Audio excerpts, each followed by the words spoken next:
Rolled pea sprout with pork belly recipe po tayo. Actually, meron talagang magandang pork belly na nabibili, pero ito lang talaga yung meat na meron ako. So, tingin ko naman magagawan ko ng paraan ito. First time ko nga palang gumawa nito. And nag-search lang ako sa Google and YouTube kung paano ba gumawa nito. I-roll ko lang yung mga pea sprout sa pork belly. And then after kong ma-roll ang mga ito, lalagyan ko lang to ng pampalasa at saka ng konting cornstarch. Para pagka pinirito natin to mamaya, hindi to didikit dun sa fry pan. So after kong ang lagyan ng pampalasa, i-ready ko na yung pagpiprituhan natin. Ipiprito ko siya by the way sa goma abra or goma oil.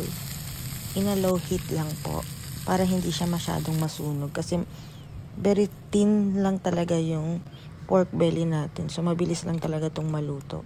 And for the sauce, naglagay lang ako ng sugar, ng 2 tablespoon ng soy sauce, 1 tablespoon ng goma.